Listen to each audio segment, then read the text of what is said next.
So I always say when you get the combination of interesting topic and great guests or panelists, the conversation can't help but be stimulating. I like that. Okay. So Ashika.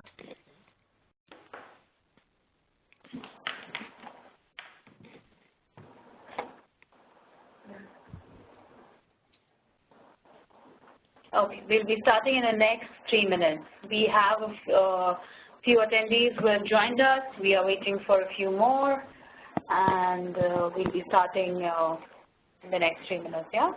Okay.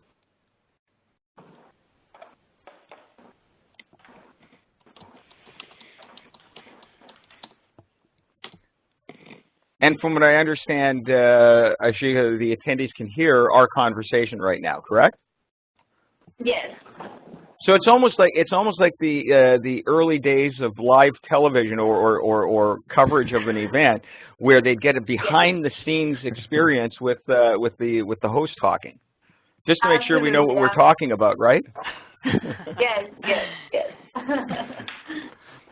You know, so you have to be on your best behavior, John. Well, you know, but see, that was the great thing about that. Behind the scenes, you actually got to hear what they were saying about the events before they actually went live to the audience. And they used to actually charge extra on cable way back in those days, just so you could hear what they were saying.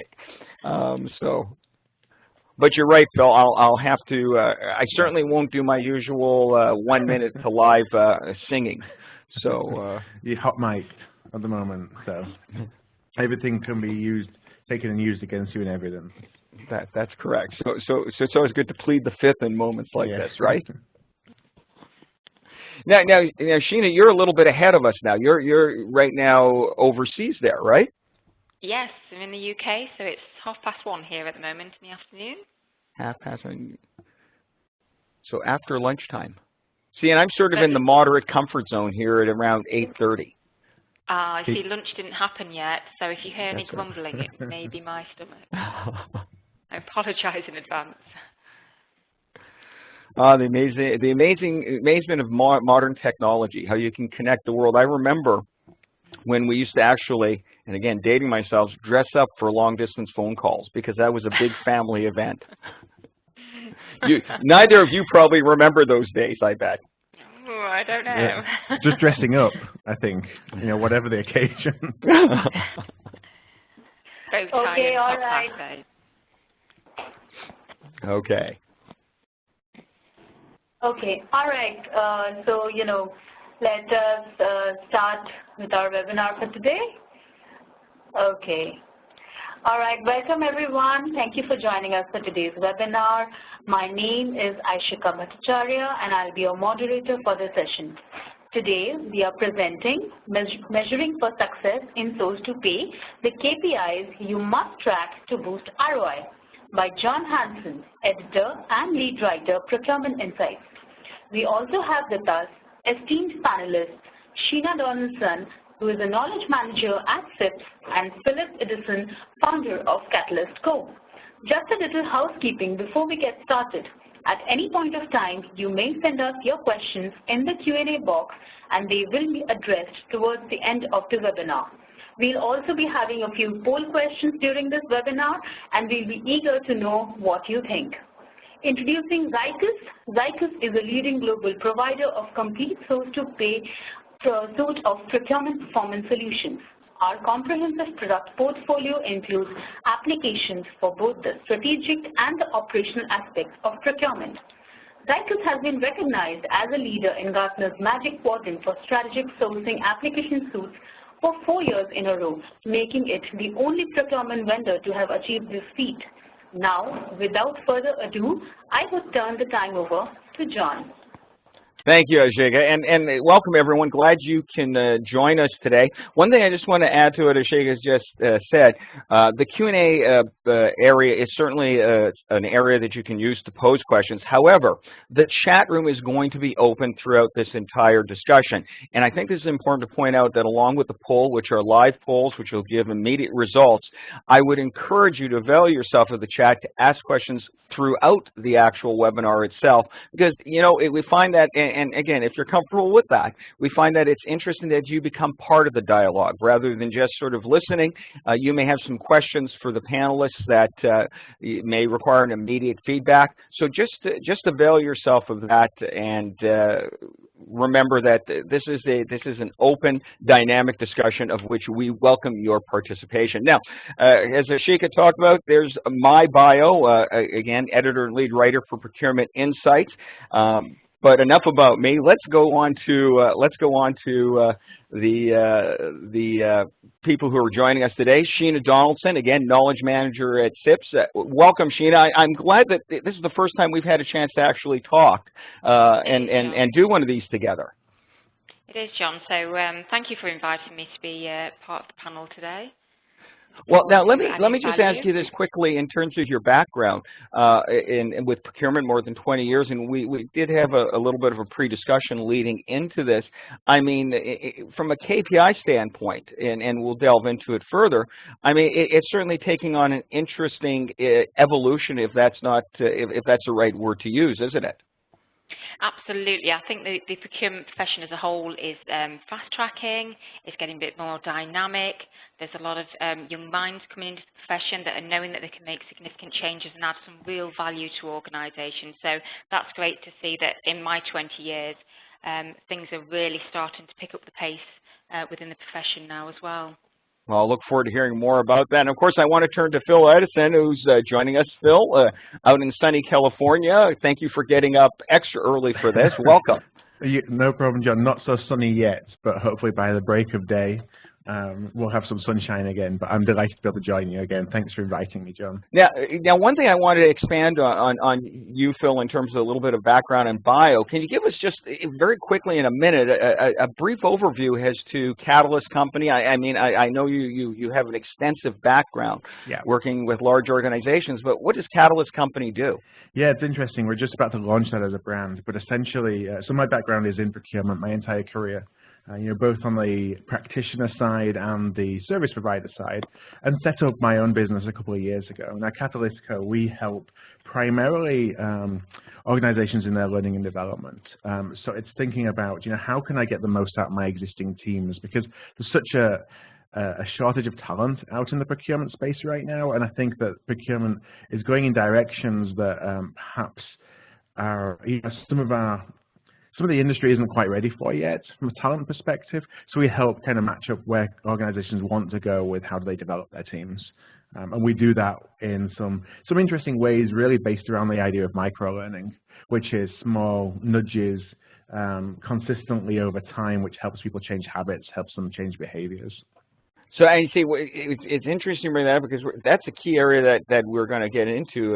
Sheena, we talked about this, the elasticity of KPI application and understanding, and the impact that our view of not only what we do as professionals, and I think you had said something earlier that I thought it was interesting, is rarely do we go beyond collecting and providing KPIs. Rarely do procurement professionals ask, well, how is it actually being used? So, you know, Phil, very interesting areas that you talk about, and the nudging, as you refer to, we'll certainly be touching on that as well. So welcome, glad to have you. Thank you. Now, I just want to remind everybody that the live poll results and different aspects of our discussion today will be rebroadcast, for lack of a better word, via tweet chats using the hashtag SPayKPI2018. And what this will do, and this will be posted after the webinar itself, is it'll incorporate or invite other people, knowledgeable individuals, to join us in the discussion and share their thoughts on the poll results and some of the highlights of today's webinar. So you may want to make a note of that hashtag to continue the discussion. Now, the agenda is quite simple. We want to focus on, obviously, understanding the KPI picture. As I mentioned in the promotional video for this venue, there seems to be a broad range, if you will, of 4 key KPIs to 6 categories of 27 KPIs, and the range of things we have to cover in the way of key performance indicators seems to be very broad, and we want to try to make sense of that today. We want to find out and zero in on what are the right KPIs, and I'm not sure right is the best word for it, but let's look at it as being the most effective, and then how to implement a procurement KPI strategy. So that's what you're going to come away with from today's session. Now, let's start with the beginning of multiple views and a range of KPIs to which I just referred to, and go to our first poll number, and I'll cue you on that. On which area is your procurement performance measured the most? And I provided, by the way, in all this information are links to the original source of this material. I think you'll want to avail yourself when you get the on-demand version so you can get supplemental information behind what we are sharing and discussing today. But which areas? Is it transactional? Is that the systems and processes that enable payment in exchange for goods and services? Tactical, where spends are reviewed with largely an efficiency and price emphasis? Is it strategic in terms of the cost or the impact of the cost and value emphasis, or is there an other area? And while we cue this, and there's about a minute to do this, I'm going to go to you first, Sheena, and then you second, Phil. What do you think the response is going to be, Sheena, in the context of our pre-webinar discussion? What should it be? Okay, so I think at the moment with the procurement profession being where it is, I think a lot of the responses are going to go to the transactional or possibly the tactical area of KPI management. In an ideal world, and I think with technology developing and going where it's going, the profession will quite rapidly move more towards tactical and strategic. So that's my viewpoint on some of the responses we may get. Is that what Sheena just said, Phil? Is that the nudging you're talking about, moving from the transactional and tactical to the strategic?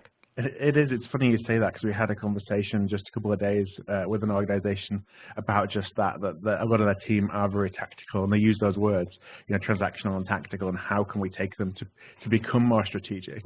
Having said that, I don't want to belittle tactical and transactional as there being no value there, but it's obviously not where the future of what procurement is about lays, because there's so much technology that will be able to take care of that stuff. To kind of answer the first question of what my expectation would be, I think we're probably around tactical, and where we should be or where we should aspire to be is definitely strategic, but taking a balanced scorecard approach. So, perhaps there is a transactional metric that is still important to our organization. Perhaps there is a tactical one. But, look at the weightings so that we're at least aligned more strategically than we are transactionally. So what you're saying, Phil, is when we look at it, and again, that goes to the comment that I made, there's no wrong or right KPI, but more of an expanded KPI vision. I guess that would be the best way to put it. There are elements of the procurement world that are going to continue to be transactional or tactical, but you're talking about that expansion into the areas. Now, when you get that expansion, and let's go back to your nudging, and Sheena, I'll go to you on this as well, because SIP's, of course, educating and empowering procurement professionals to have a greater impact beyond what they have now is certainly a key objective. But Phil, in terms of that nudging, is it a nudging that has to occur strictly with the procurement professional's own mindset, or to what degree is the nudging required with the organizational aspect of it, in terms of the senior management within an organization recognizing that procurement goes beyond the transactional and the tactical? That's a great question. I think it's both. But I think, so when you look back at the history of KPIs and how they've evolved, and you think about the role of measuring savings as our primary KPI, that's a savings metric that we came up with. We came up with that to have an easy way to justify the ROI of an investment in the procurement group. So we've kind of set the scene for people to measure us in that way, because they don't know any other way to measure us. So I believe that it's somewhat on us to be helping educate the rest of the organization that there are these other value measures that you can look at to start thinking about our performance. But it also requires a little bit of, I think, courage on our side, because taking ourselves away from the mindset of cost savings as being the primary metric also can open up some vulnerability in terms of people questioning, okay, what's my ROI then on investing in you? So it's definitely a procurement mindset, but it's also how we're able to demonstrate to others in the organization that there are other ways to measure the value that we create.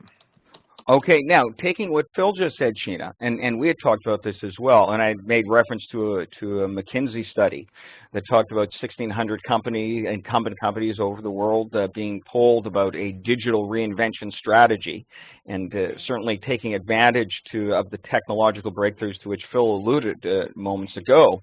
And what they said is only 23% of incumbent companies are actually having a viable digital strategy. And out of those, companies, I mean, only 2% are actually focusing on supply chain. So from this standpoint of expanding beyond transactional and tactical, how do you empower procurement professionals to nudge their organizations along? I mean, that must be a challenge to a certain degree, isn't it? It certainly would be a challenge, and I think a lot of the emphasis needs to sit with the procurement team members. I agree completely with Phil. There's going to be constraints with regards to the functionality of the procurement department, subject to the culture or the values of the organisation and their expectations of their procurement team. If historically the team have always been assessed on their cost savings and cost down, then that mindset has to be slowly transitioned into the other value adds that a procurement team can bring about. And if there's a digital strategy that can be sold back from the procurement team to the senior execs to say, look, there's innovation and technology that can speed up what we're available to achieve on a daily basis, that will free the resources within the team so we can take a bit more of a strategic view and get us away from the transactional KPI management, which, again, not wishing to devalue it, but we can deliver so much more, and we can make sure that the procurement team are aligned completely to the corporate strategy. It will leverage market competitivity for the organisation. It will add such a value to the procurement team. When you think about sales focused on generating revenue, and that procurement can mitigate against risk to the organisation, bring about value, but also help to leverage the direction that the organisation's working towards. It's such a powerful position to be in to make sure you're selling the other opportunities that procurement can bring about.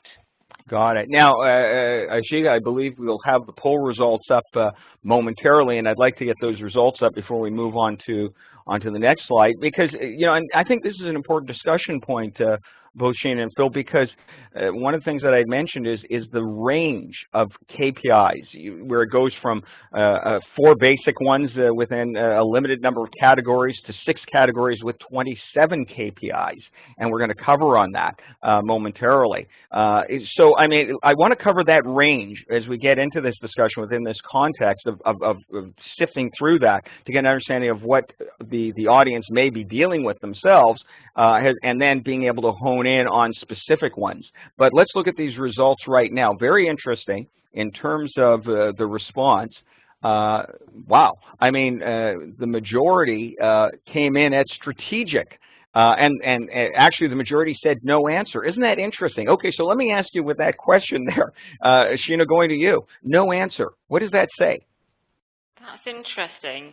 I'm wondering if there's a little bit of potential frustration within the procurement teams with regards to where they are now and where their ideal situation would be, and how they're possibly facing challenges on selling the procurement functionality back into their organisation. I'm a little bit. I'd like to find out a little bit more with regards to their answers. That's very interesting. Well, you know what, and this is the perfect time, audience, to avail yourself of the chat room. Can you explain to us why you put no answer? And feel free to respond in the chat or the Q&A, but the chat. And Phil, what about you? Any surprises here for you? I mean, I'm shocked that most had no answer. Yeah, me too. And I'm interested to see the reasons for that. Hopefully in the chat, whether it's maybe there's no metrics. I mean, that's one possibility. I've certainly seen organizations where they haven't really had any accountability outward within the business. And so, that's a possibility, but I'm definitely surprised to see that there's so many with no answers. Sorry, go ahead, John. Well, is it a possibility and that there's no answer because there is an element of confusion, for example, in terms of which KPI should be used, alluding to the wide range that is out there. Is it perhaps an indication that we're going through a transitional period? Because certainly there's virtually one percentage who's saying transactional, which is encouraging for procurement professionals because we're moving out of that transactional mindset. Tactical and more, the next answer was strategic. I mean, is this perhaps a sign of a transitional phase and that there's so many saying, well, we don't have an answer because we're moving so quickly? I mean, is that a possibility? It's certainly a possibility. I mean, I don't think I've certainly never experienced a time when there's been so much talk of transformation, and so many organizations transforming or attempting to transform their procurement capabilities, so that would play into it. The other thing I wonder is if, transactional, tactical, and strategic means different things to different people. So it could be that, what's one person's transactional is another one's strategic. Well, you know what? Let's do this because keeping in mind the response, which was somewhat surprising, let's move on to looking at there.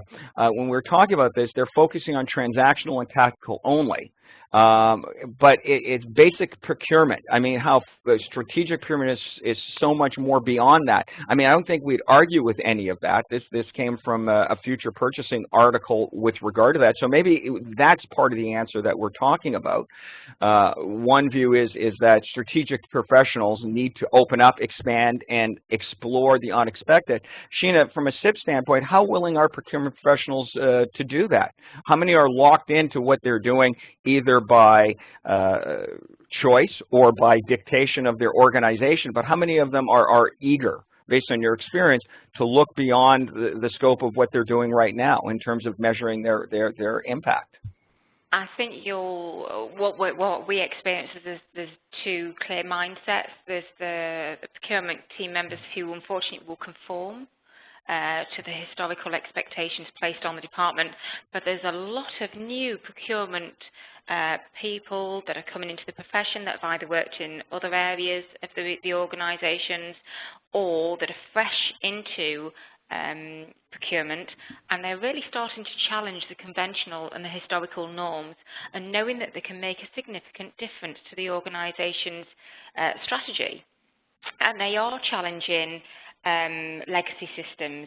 They are challenging the KPIs that they've possibly historically been measured on, and actually understanding the customer needs, which is leading into the corporate strategy and then driving that down into the procurement strategy, and from that aligning their department's KPIs is actually far more beneficial to the overall outputs that they can achieve for the organisation as well.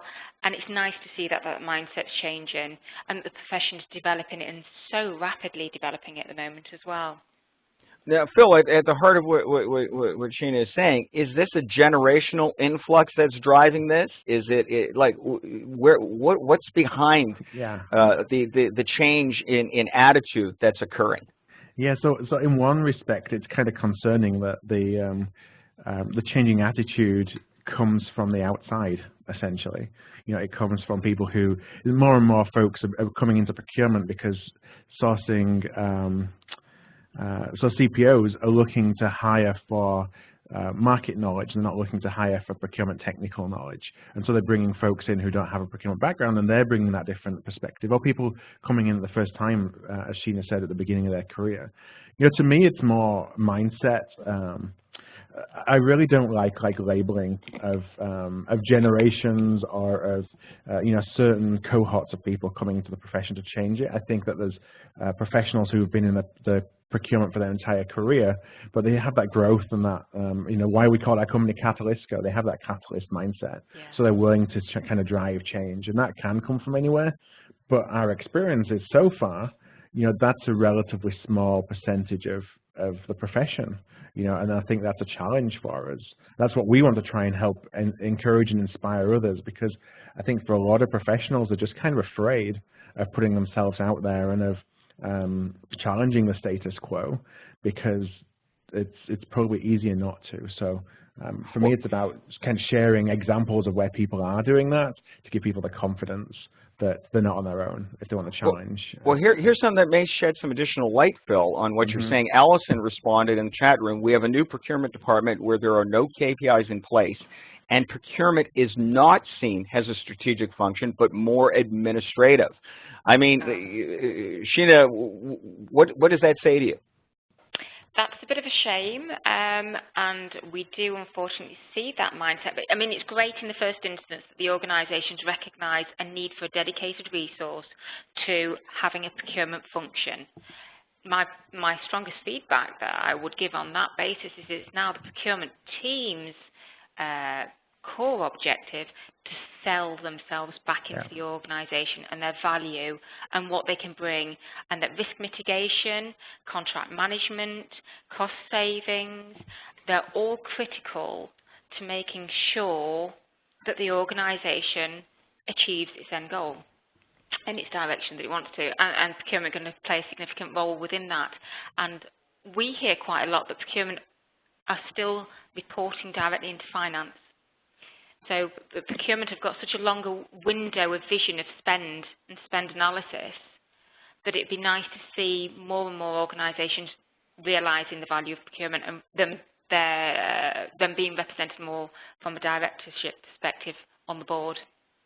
Well, and you see, you know, it's interesting, and Allison, and I wonder how many more people are in Allison's position, and it'd be interesting, Allison, to know if you believe your organizations, the senior management, is open to that kind of creative or innovative input that Sheena, to which Sheena just referred. Now, I want to say this, and this was in a article from Spend Matters just earlier this year, where they said a refresh of an organization's key performance indicators are something that seems to be emerging in regards to measuring our contributions. What does that look like? And so, you know, one of the things that the article in Spend Matters said is there's 3 to 4 KPIs per key area, and more than ample. And Sheena, you had mentioned this before, you know, and we're going to touch on the broad range of it, but there can be too many KPIs, too much of a good thing, I guess, that can almost paralyze people to a certain degree. Isn't that true? And so the whole idea is to focus in on those things that are most applicable to your organization's requirements, correct? Absolutely. And we did touch on the point with regards to what you can measure, you can manage. So in the first instance, absolutely make sure you've got some KPIs and you can report on them and you can be selling yourself back to the organisation. You said, we did. But at the same time, having too many to measure can be a complete distraction. So it's making sure that the KPIs that you are measuring yourself against absolutely are aligned and are relevant to your individual corporate strategy. Because if your corporate strategy is quality-based, that's what you need to be focusing on as your deliverable as procurement function. Now that, and what Sheena was saying, and thank you, Sheena, what Sheena was saying, Phil, and I want to go through these 4 with you first, Phil, is that, you know, you have to have, I guess, what you call foundational KPIs. But that does not preclude, has warranted you stretching or expanding those. I mean, for example, Phil, the 4 areas cited in the Spend Matters article: financial, customer focus, internal business process focus, and organization. What would be your comment on those areas there? Yeah, so first of all, if you don't mind, I just want to go back to Alison's question as well about kind of the importance of procurement, and just to pick up on something that Sheena said, and I think it ties into metrics too. You know, as a function, we have to have a value proposition that's compelling enough for those in the business to want to work with us. You know, we have no right to work with anybody within the organization. And so oftentimes when we find ourselves being very in a transactional or a tactical role, it's because the value that we're creating, you know, the organization doesn't see that. Why should they work with us and do any more with us? So a lot of times it's on us to better understand what does our organization want and need from a procurement group, and that can be very different from one organization to the next. You know, and then that ties into, okay, what kind of metrics should we use? And I also really liked Sheena's comment about not measuring too much. You know, I've seen scorecards which have 20 or 30 metrics, and it's just madness, to be honest with you, because there's so much time that goes into creating those metrics of measuring and tracking that you end up having overwhelm. You know, just look at what's the 2, 3, 4 metrics. I mean, I really wouldn't want it to be much more than that have the biggest impact in the value prop that you're wanting to sell to your organization. You know, what does your organization need from you? It doesn't need to be more complex. There's some metrics you can choose that actually have, you know, knock-on effects that impact other things. Figure out what those 1, 2, or 3 metrics are and just focus on those. Now, is that reflected in I call this the expanded view, because we obviously have to expand beyond the transactional and the tactical. In these areas of financial, EBITDA, cost savings negotiation, there's certainly some of the more common ones. Customer focus, on-time goods delivery, still within in a tactical, but now you get into internal business process and perhaps organizational impact. The last one would be one of the areas that would certainly be beyond what we traditionally consider KPI measurement of performance in procurement. What do you think of these areas, Phil? What would you have to add to this? Yeah, or is this enough of a digestible, I'll use that word, group of KPIs that is manageable? It's obviously very organization specific, because some of these would be relevant to manufacturing companies only, or, you know, companies that carry inventory, for example, whereas they wouldn't for a services firm. I think what's missing here is like a net promoter score. You know, something that actually measures the impact that you're having on the people that you're trying to serve and their opinion of the impact that you're having, because ultimately that's what really matters. There's a couple of other things. You know, we're so focused on cost, and yes, that's kind of our historical background, and I completely understand why that is. But really, what are we doing to drive revenue and growth? You know, how can we link what we're doing with revenue and growth? Because ultimately, that's where most board of directors care about. You know, they don't necessarily care so much about whether they saved another 5% on something. They care about what impact is that going to have on my revenue, on the top line, and how I'm actually growing in the market. You know, unless of course you're in you're cash strapped, you're struggling for survival. Yes, cost savings matters, but in all other cases, I think it's more trying to align with what those business objectives are, rather than just saying, "Hey, we're procurement, and this is how you should measure us." So, and that goes to what Phil was saying, Sheena, and what we had talked about earlier in terms of the certain amount of KPI elasticity.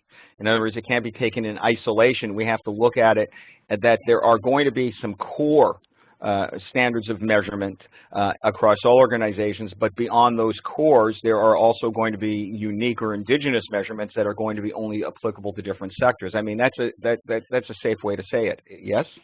Yes, that's a probably really valid point. And again, to touch upon Phil's point, making sure that you engage with stakeholders within the organisation that you're working with. You don't want to have KPIs that are in direct conflict with another department's KPI, and it doesn't achieve the overall objective. But also being mindful that you may have legacy KPIs that you're still reflecting upon in your organisation, and that ability to evolve your KPIs. Are they still relevant? Are they still being delivered against?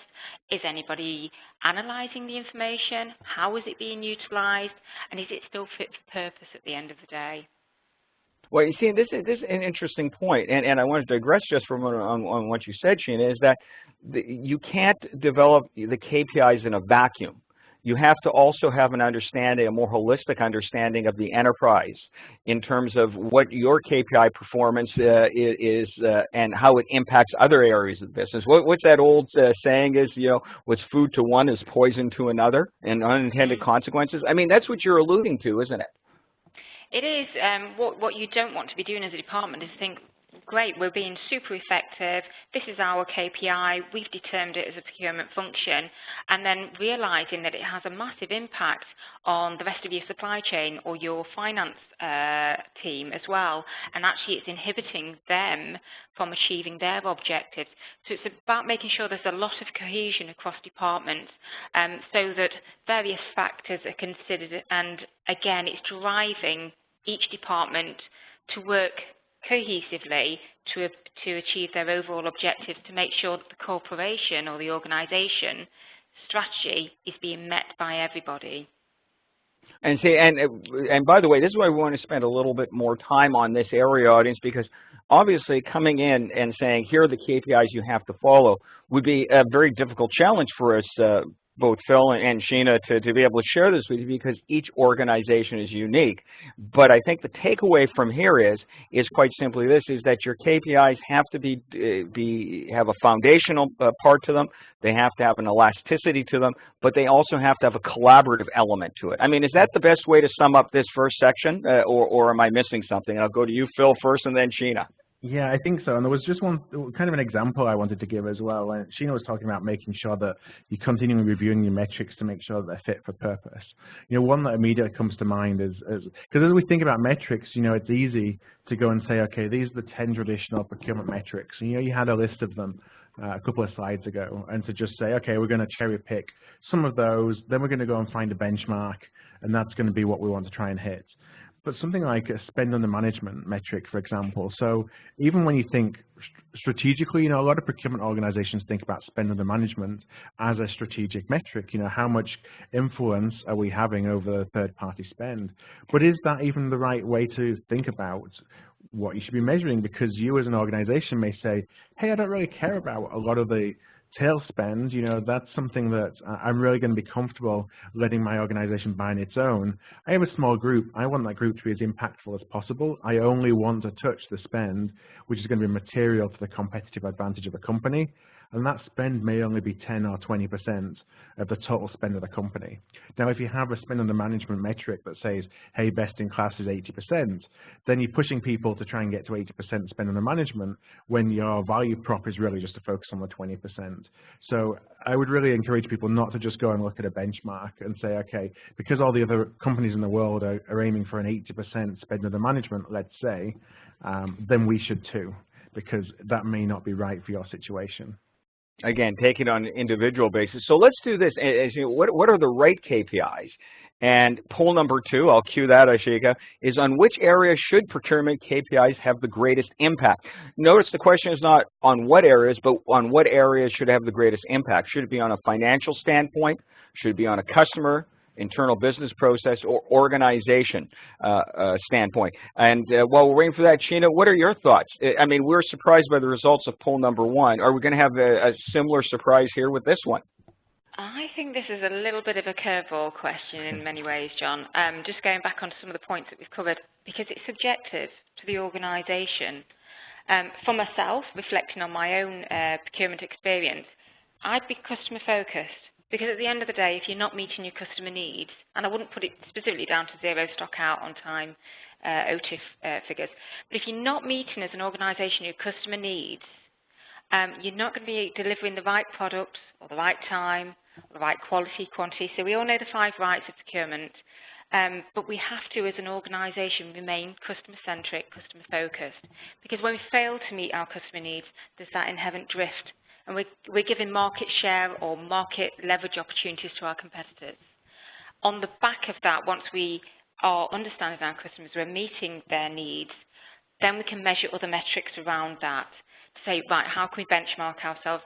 And not even just benchmark ourselves against our competition, how can we lead the way? How can we stand out and make something so significant that our customers move to us and we gain our market competitive advantage and take market share from others that are competing in our market environment? And that's really significant to a procurement function. All right, and now Phil. Interesting question. Well, and Phil, and I want to do this because now we've had the response back, and I think it's interesting as well. But based upon these responses, what does it tell you about the organizational focus? You know, for example, again, no answer was the biggest percentage, followed by financial, and then by customer. Internal business process and organization didn't make an appearance. What do these results tell you, Phil, about the organizations? Yeah, I think that's no surprise, because that's just you know, how we believe that our impact should be measured is typically in financial results, because that's how we've been conditioned. What I like, you know, I agree with Sheena talking about the customer first. And again, not that those are 2 metrics that you would particularly pick, because it's very subjective on who the company is, but looking at what the customer wants and finding a way to tie the financial impact to that.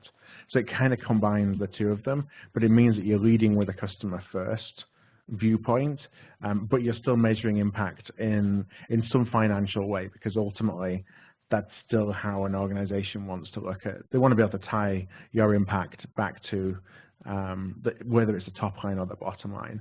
But I do think that they should be customer first. So I'm not surprised with the results on this one, to be honest. Right, and the no answers, again, is that an indication that we're entering an era of a blank chalkboard, and it's a doorway to greater creativity and rethinking of KPIs? What do you think, Sheena? I'm thinking it actually may be subjected to the maturity of the procurement function and the individuals that are responding as to how new their procurement team are, whether they're still finding their feet, whether they are still being measured on financials, or whether they want to be measured on the financial perspective only. So it'd be nice, again, if we could get some chats going from the no answer members, just to see why they're a little bit unsure. Okay, well, here's a couple of things that just came across. Giving back time to self and customer and leave more time for strategic work. Isn't that kind of interesting? I mean, because one of the things with technology, and again, to digress, is that, for example, the emergence of the Internet of Things and Internet of Humans and things are designed to say robotic process automation is to remove some of those repetitive tasks that consume so much of our time to free us up to think more strategically. I mean, is that really, and thanks for sharing that, Shashi, is that really a key part of all of this now?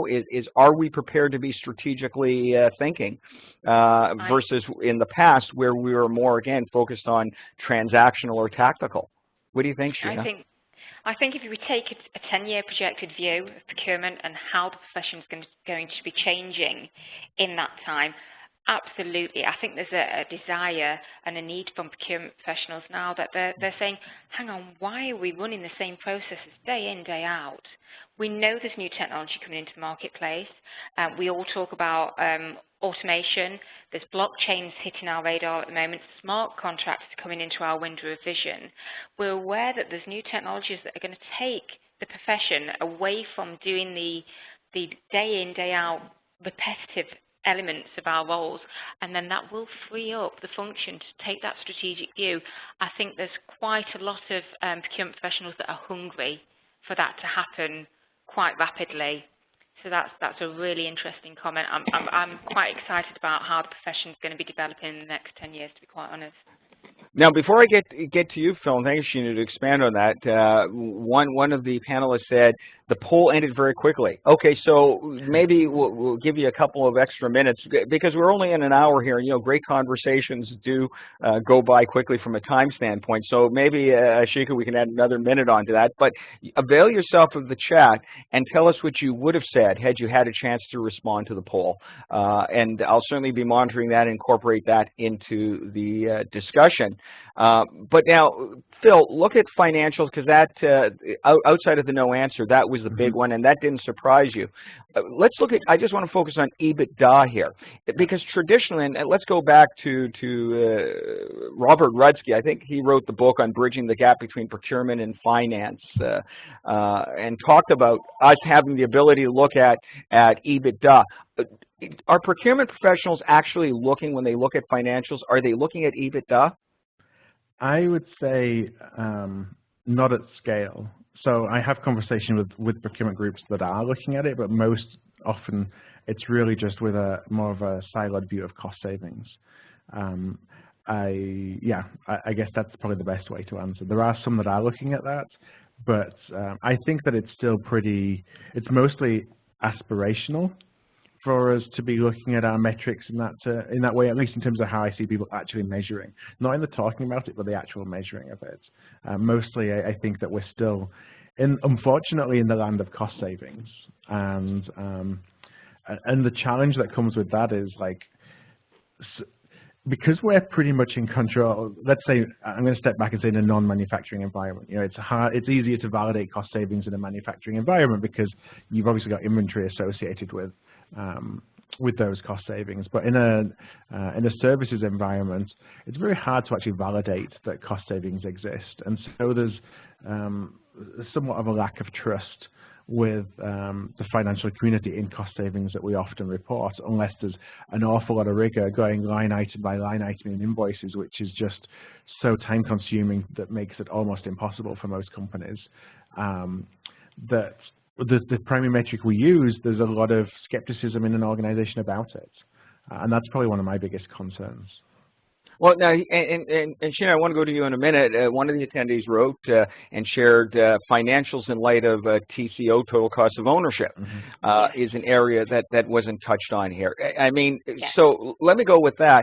I mean, from the financial standpoint, I mean, do you concur with Phil in terms of the fact that while we may talk about EBITDA, while we may talk about TCO, we tend to still be limited into the traditional measurement from a financial standpoint? I think, unfortunately, that traditional viewpoint of procurement functionality from organisations is still about measuring costs. And it's interesting because I was just putting some notes down, and total cost of acquisition tends to be one of the most significant metrics that procurement teams are measured against. That said, it's nice to see there's a lot more discussion around circular procurement, end-of-life costs, sustainability factors, and there's a considerable awareness from organisations being driven by their customers' demands and needs again as to the sustainability of an organisation's procurement functionality. And that is actually probably one of the more rising factors from a consumer needs now that is getting pushed back into the procurement team's area of consideration. It's disposal of products and the circular procurement element as well. So that will change some of the metrics, I think, gradually over time for procurement teams. All right. Now, and I'm going to progress through these slides, because I want to touch on the one slide or the one area where they didn't talk about and didn't get any votes in terms of this, but from a customer standpoint, zero stock out, on-time goods delivery. Phil, is there anything else from the customer standpoint that is key beyond these scopes that should be considered? Yeah, I mean, I mentioned Net Promoter Score earlier as being one interesting metric to actually judge how your internal customers are actually perceiving the value that you're creating for them. But it depends on the customer. This is more of a mindset of actually working with your customer to understand how they're, and when we talk customer, I'm thinking about our internal stakeholders. You know, what are they measured on? How are they accountable? And how can we tie what we're doing for them to how they're being accountable? And that can be a myriad of different metrics. But that ultimately shows that we're there to help them be successful. That's why we exist, is to help our customers have as increasing impact as they can on the bottom line of the company, on the strategic direction of the company. So it's on a stakeholder by stakeholder basis, I would say. Now, one thing that did surprise me a little bit is internal business process. And I just want to spend a minute on this before we progress further. But either Sheena, you first, and Phil, are you surprised that the internal business process was not a consideration? Especially, and this is an interesting thing, one of the audience members mentioned the resources to collaborate, and I think you alluded to it earlier, Sheena, of not developing KPIs in a vacuum, because you want to make sure that your KPIs aren't causing ill effect in another department. But this collaboration and this internal business process, is this reflective of the fact that there may not be the level of collaboration internally, and to what you just said, Phil, with internal customers? Because I would imagine that business process would be a key factor in all of this, wouldn't it?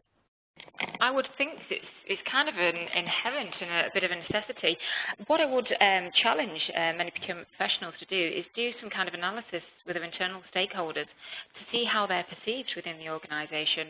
If procurement teams are perceived as potential blockers to deliverables and outcomes, then that credibility and that ability of openness and engagement really needs to be driven by procurement teams to have stakeholder meetings, to understand the needs of people within the organisation and how procurement can best position themselves to support the other stakeholders within the organisation. But not only that, at the end of a process, being able to self-market, and I think procurement teams are fantastic at getting the job done. It's what we do. We're very process-orientated. We deliver. We make sure things happen. What we're not always fantastic about is shouting about our successes. And that's when you can gain a lot of leverage with internal stakeholders. When you deliver, be it statistical or information back to stakeholders, say, you asked us to do this. We delivered it on time, in full. These were how well the project was led. they'll gain confidence in you as being very approachable for the next time that they need your engagement as well. All right. So now, and I would imagine that falls in the same category as the organizational, overtime control, supply chain training hours to a certain degree. Any comment about that, Phil, before we move on?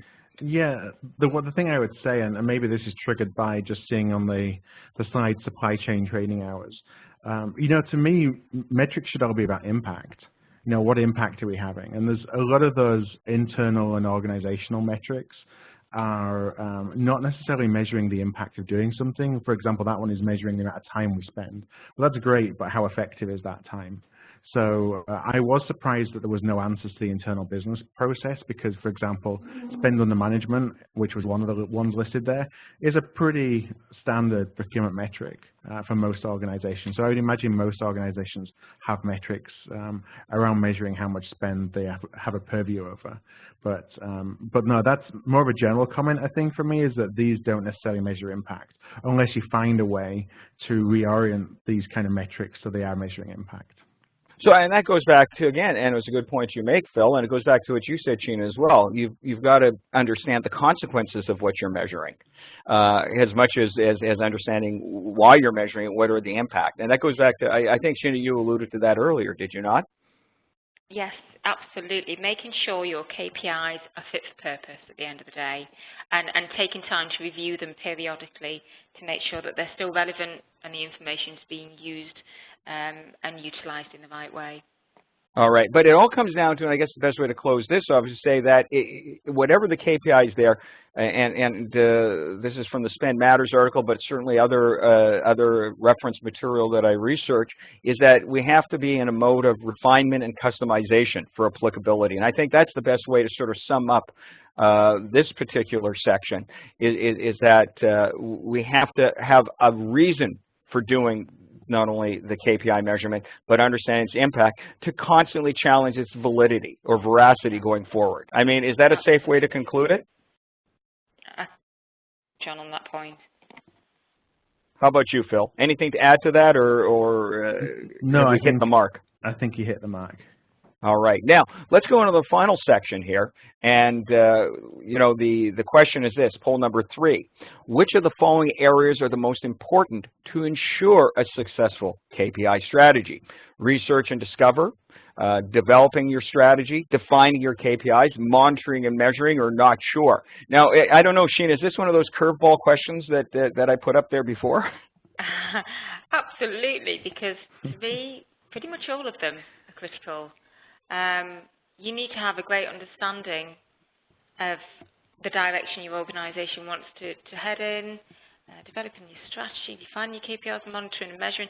That they're part and parcel of the whole deliverable that procurement functionality needs to be aware of, and making sure, like I say, that the KPIs are being used in the most effective manner, and again, that they're fit for purpose. So, tricky question, this one. Well, I'm going to just insert this, and then Phil, I'm going to go with you as well. Although, Sheena, it reminds me of the old song, Love and Marriage, you can't have one without the other. Remember that old song? Well, you can't have one of these without the other. And Phil, just give me a moment here. One of the attendees is asking, what does it mean to monitor and measure? And, you know, Sheena, I'm going to go back to you on this, because you were talking about you can't manage what you don't measure, or you can't measure what you don't manage. But yes. What would you define as being monitoring and measuring? Monitoring is the understanding of which are the relevant KPIs for your organization, and then physically having a start point. Say, right, this is where we are now. It's critical that you establish where you are at that point in time, and then start to generate the data, keep track of it over a period of time. So it may be 3 months, it may be a year, but having that statistical analysis to understand where you were to where you are now, and being able to track back. But if you get peaks and troughs, things that are throwing your statistical analysis out, understanding those as well.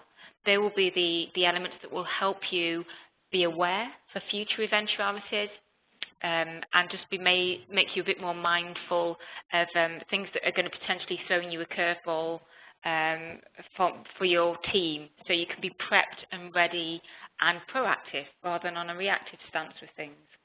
Okay. Now, Phil, the poll results have the polls just closed. We should have the results any second, and here we do. Again, no answer seems to be the main one. Monitoring and measuring and research and discover are there, but interestingly enough, there's a wide diversity of where each of these have been identified. Yeah. But I'll go to you, Phil. Again, in this area, is the no answer simply because we're in such a transformational or transitional period that, you know, people just don't have a grasp as to what are the right ways to go about implementing a KPI strategy? What do you think? It could just be because all, in my opinion, are as equally important as the rest, and that's kind of what Sheena said as well. So maybe it's hard to just pick one of those and nail your flag to the mast, as it were, to say one is more important than another. But I don't disagree, again, from a comment earlier. You know, we're in a period of transformation organizationally for a procurement group. In fact, I would go as far as saying we don't really know what we want to be when we grow up at the moment, and we're just trying to figure that out. And I think that some of these kind of suggest that that may be the case, and that a lot of different people are at different places in trying to do that figuring out, if you will. So now this is an interesting point, and before I go on to the next slide, and we're coming to the last 8 minutes here, but one of the things that strikes me is we don't know what we want to be when we grow up, so to speak. I mean, is there ever a time where procurement as a profession hits a point of maturation, or is that forever in a moving target for us, Sheena? I think we are going to be in a state of evolution for a considerable amount of time. And I think it's subjective as to your level of maturity and what you can deliver back to an organization, defined by your individual organization's expectation of a procurement functionality. And we do see a lot of movement within the profession because you may not be a best fit for one organization, subjective to the expectations being placed on your procurement team, but you may be a fantastic fit for another organization. So it's subjective. There's a lot of change in flux, and I still think we are maturing and evolving as a profession, and I think we'll see that for a long period of time. And it's important that we don't drop into a complacency state and think, right, this is it. This is where we need to be as a functionality, and that be the end of it. I think it's going to be a constant process for us to evolve. Now, we had talked about this earlier, Sheena, and Phil, I'm going to bring you into this side of the discussion, is we're talking about the organization with which procurement professionals work. I mean, how much do or should the KPI measurements, the dynamics of the organization, and ascertaining not only contribution to the organization as a whole, but also the success in measuring that, how much should that influence a procurement pro's selection of the organization with whom they choose to work? I mean, we're living in a world of much mobility where people move and change companies more frequently than they did before. I mean, is this an area that a procurement professional can use KPIs and strategies to ascertain if this is a company they'll want to work with? It's definitely a question that I would ask at an interview, for sure, you know, when you're doing your due diligence, because it does give a tell as to what the priority is. Because ultimately, everybody's going to be working towards hitting the metrics, whatever that metric is, and that's going to really have an impact on culture and kind of operating environments, and goes down to how you treat your suppliers. And there's so much involved with the knock-on effects of how you measure what success looks like. So I would definitely ask that. And for organizations, you know, they have to do more and more right now to become an employer of choice. And that's not to suggest that, oh, you've got to just have a lot of nice metrics that don't have business impact because it makes you a more attractive employer. But it's one of the things you've got to be prepared to talk about, I think, if you're wanting to hire the best people. All right. So now let's look at this. I'm going to touch on these last couple of minutes two of the areas which are key. We've already talked a little bit on monitoring and measuring, but let's talk about research and discovery and some of the points made here in terms of 4 simple step process of setting up KPIs. Understanding current arrangements, benchmarking current arrangements, engage with the divisions, obtain senior management's view of organizational imperatives, and perform a gap analysis. So all of these areas here, Sheena, when you look at these, is this applicable? Is this a good starting point for research and discovering the first step towards creating a KPI strategy, or is there something missing?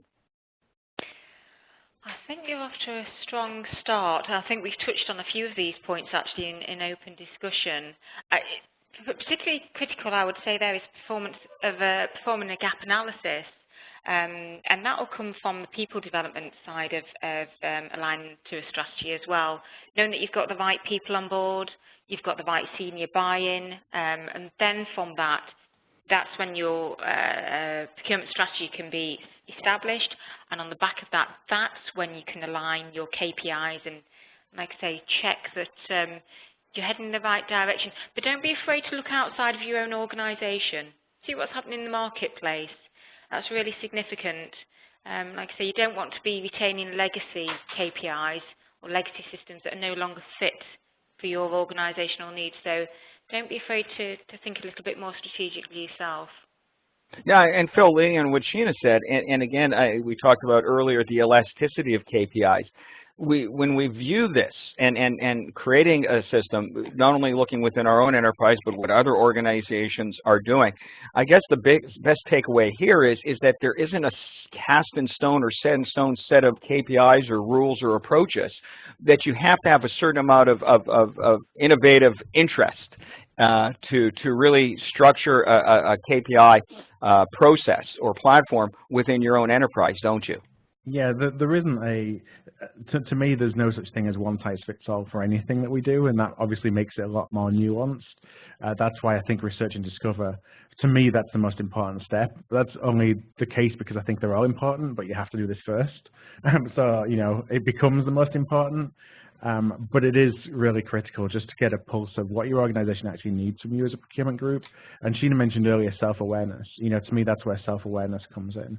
And actually going and asking and polling and asking difficult questions of people who in the organization who may be skeptics about you as a group and the value that you provide as a group. Like, why? What do you think of me? What is it that I'm doing right? What am I doing wrong? Because those are then, you can start building metrics around increasing the performance in those areas if those are truly weaknesses in how you're actually delivering to your organization.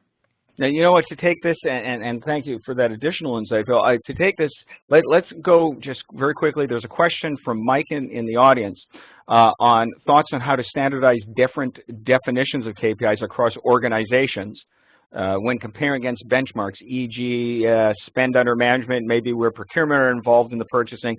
Others may say where purchases meet the procurement policy. So I think, is it possible with this wide range of variables and the elasticity to which I alluded to earlier, is it possible to find a standardization to which Mike is referring? And I'll go with you, Sheena, first, and then I'll finish with you, Phil. Sure. Just quickly, just trying to validate and clarify the information. So they're looking for a standard set of KPIs that would fit across multiple organizations. That's how I see the question. Sorry. What he's saying is, how do you standardize different definition of KPIs across organizations when comparing against benchmarks? Okay. Again, use the benchmarking element. Understand what's happening in your sector. Is it still good? If you follow exactly like for like a competitor, you will achieve the same results as your competitor. What you need to be thinking is how you can take it a step further. And that's when you'll gain competitive advantage. So that's critical. So yes, look at what's happening within the sector, how your competitors are benchmarking, setting their KPIs. But always think about leading, not just following by example. That's what I would say as a answer on that one. Thank you, Sheena. Phil, anything to add to that in the context of Mike's question? Yeah, and I kind of mentioned it before. I'm a little skeptical about using benchmarks. I think that they're useful, but it's very important how you use them, and you don't use them as an aspirational, this is where I need my organization to be, but you just use them as an additional data point as you're figuring out what you want to be. And so if you take that perspective, you know, you think of spend under management. Yeah, I've seen it where it's spend under influence, spend that comes through a procurement process, spend that we have a strategic category strategy for.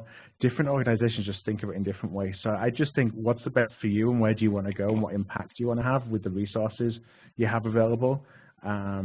and just use benchmarks that are out there as interesting data points, as opposed to something that you really want to put there to management and say, hey, companies A, B, and C do this, then we have to get there. And I think that's kind of a dangerous game.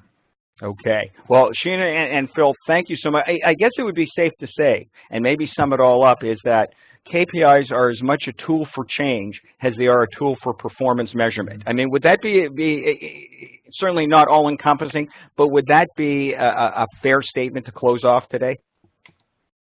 I'd absolutely agree with you on that point, John. They're such a powerful tool to make a difference as a procurement function and to be able to sell things back to other members of the organization.